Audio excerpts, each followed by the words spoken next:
Assalamualaikum warahmatullahi wabarakatuh. Perkenalkan, nama saya Dala Agustina, NIM 11211686, kelas K321MNR. Baiklah, secara langsung saja, di sini saya akan menjelaskan tentang sejarah singkat outsourcing di Indonesia untuk memenuhi ujian akhir semester Manajemen Hubungan Industrial. Dosen pengampu yaitu Bapak Rizky Purwanto SHMH. Secara langsung saja, di sini ada outsourcing berasal dari bahasa Inggris yang berarti alih daya. Nah, sesuai artinya yaitu outsourcing adalah pemindahan sebagian pekerja kepada perusahaan lain. Pemindahan itu dibarengi pula oleh adanya kerja kontrak oleh perusahaan penyedia ke penerima jasa. Nah, jadi mengacu pada arti tersebut, awal mula kerja kontrak di Indonesia dapat dilacak sejak masa penjajahan Belanda. Menurut M.C. Riplex, dalam sejarah Indonesia modern pada tahun 1994, pemerintah kolonial dalam mengeksploitasi kekayaan alam lazim menggunakan kuli dari penduduk pribumi. Kuli-kuli bekerja sesuai kontrak dengan pengusaha perkebunan. Nah, namun sistem seperti ini tidak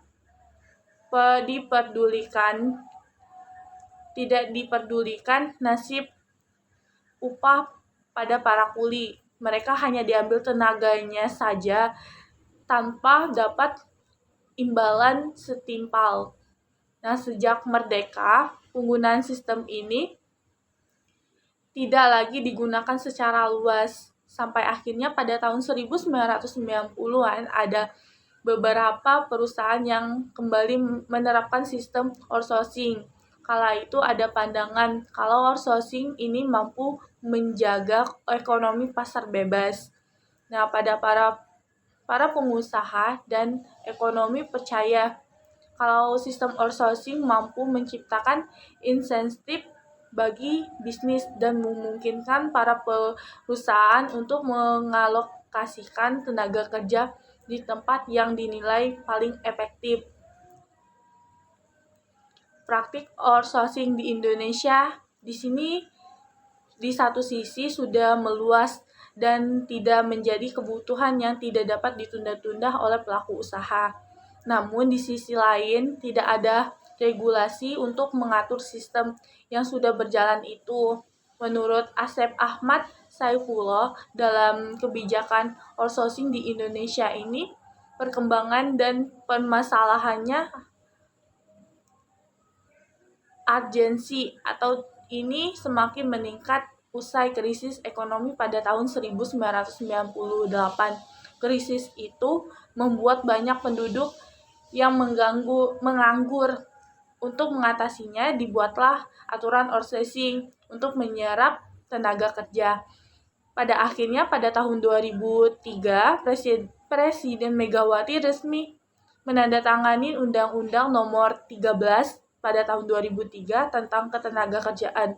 Dalam bilet aturan, terdapat pengaturan sistem outsourcing secara terbatas untuk sektor tertentu secara yang diatur oleh pengaturan Menteri Ketenagakerjaan. Salah satunya yaitu kewajiban mendaftarkan pegawai outsourcing kepada Dinas Tenaga Kerja. Sejak itulah sistem outsourcing dikenal di Indonesia.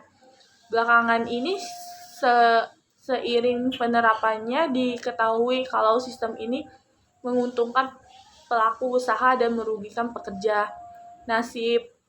Jadi masih mengutip sistem tadi, ini banyak mengandung diskriminasi terutama soal upah.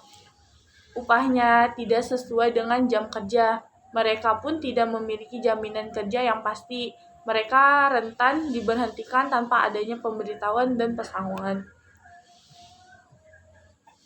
Baiklah, itu saja penjelasan dari saya. Mohon maaf apabila banyak kekurangan. Saya akhiri. Wassalamualaikum warahmatullahi wabarakatuh.